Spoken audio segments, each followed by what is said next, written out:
because we are better together. WINS News Time 7:30. And a very good Wednesday morning. I'm Scott Stanford. Well, Governor Hochul rolled up her sleeve and got the shot. Millions of Americans right now no longer eligible for the COVID vaccine under the new Trump administration eligibility rules, which limits availability to seniors and those with pre-existing conditions. Governor has circumvented those rules with an executive order that says any New Yorker who wants the shot can get the shot. Governor Hochul says Washington Republicans are playing politics with public health. Ignoring the fact that people have real lives to live and just want to get that shot as quickly as they did before this decision in August. Her executive order expands eligibility so anyone in New York can get a COVID vaccine, but she can't make insurance companies cover it. If you're an insurance company who has to cover all subsequent illnesses or hospitalizations, to prevent that hospitalization on the front end is a lot smarter and more cost effective for them as well. So far, she says there haven't been any issues. Mac Rosenberg, 1010 WINS on 92.3 FM. WINS News Time 7:31. We get you where you need to go on a Wednesday. Here's Karen Stewart. Alrighty, let's check the Hudsons. Here's what you need to know about the bridges and tunnels. The numbers keep changing on us, which is what happens during morning rush hour. The inbound side of the Lincoln is 25 to 30. The inbound side of the George is 35 to 40 from 8095, and 15 from the Palisades, 20 to 25 from Route 4 and 46. And the inbound side of the Holland is 50 minutes now from the Skyway and 30-minute delays from the Newark Bay Extension. In New Jersey, northbound 21 still has an accident in the left causing slowdowns at exit 13 for Ackerman Avenue. The northbound Garden State Parkway, north of Cranford at 137, has a broken down vehicle.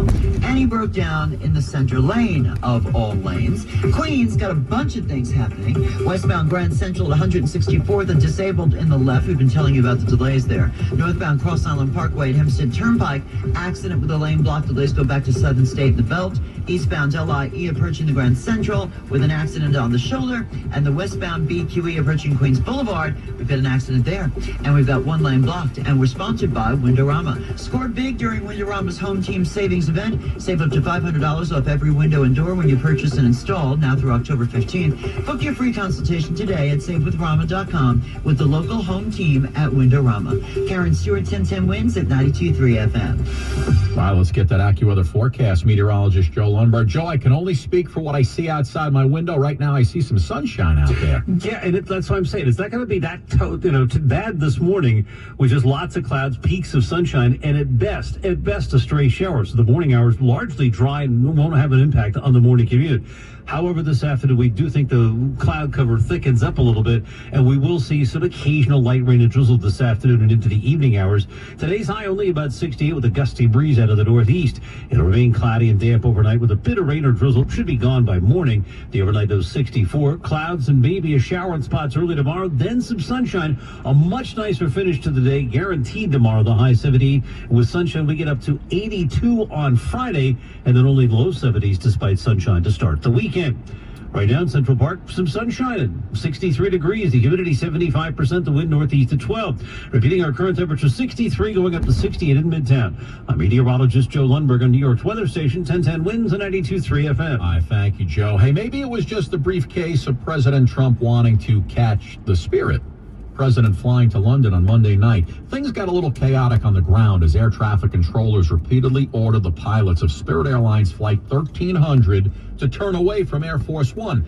It sounds like they weren't really that close, but they were close enough. Spirit 1300 traffic's off your left wing by 8 miles, 747. I'm sure you can see who it is. Preliminary flight data from Flight Radar 24 indicates the Spirit Airbus A321 was briefly flying about 8 miles in parallel distance from Air Force One, but the closest the two jets came when they were on a converging path was around 11 miles. That is in no way what the FAA would consider a close call by any means, but it was closer than air traffic controllers wanted the two planes to be. That's Chris Van Cleve, the air traffic control audio courtesy of liveatc.net. Hey, if you've got $100,000 to burn, literally, sounds like Chevy's got the perfect car for you. General Motors is recalling more than 23,000 Corvettes because, well, apparently they come with a surprise feature, spontaneous combustion. The problem? A cooling fan that blows spilled gas right into hot engine parts. You know, it's kind of like throwing lighter fluid on a campfire. At least 4 Corvettes have already gone up in flames, one of them while one guy was getting gas. Nobody was hurt.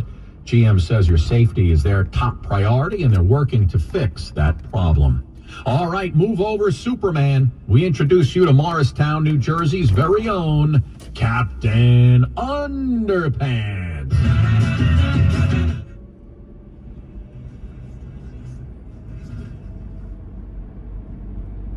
Jay Xander isn't going to be slipping into just one pair of boxers. Nope. He's going to be squeezing into 300 pairs of underwear all at once. He's going for the Guinness World Record. Where's he going to do it? A Revolutionary War era park.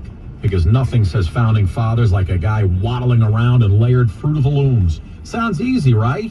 Mr. Xander says, no, it's not. When you get to 50, you're going to want to stop, and you're going to think that how impossible this is. When I got to 100, when I got to 150, it was kind of the same. Like, how is this even possible? The guy who did it last, his legs, the blood flow to his legs. I mean, he looked like he was going to pass out. Yeah, listen, I'm wearing 3 pair of underwear right now, and I got to tell you, it's pretty uncomfortable. But he's not doing it just for laughs. Xander's raising money for charity, and now he's giving back one waistband at a time. I'm just doing some math here. If he goes with the underwear 6-packs and he needs to do 300, I'm pretty sure he needs to buy 50 packs, around $12 a pack. So if you're doing Hanes tagless cotton, it's going to cost you, it's going to cost you around $600.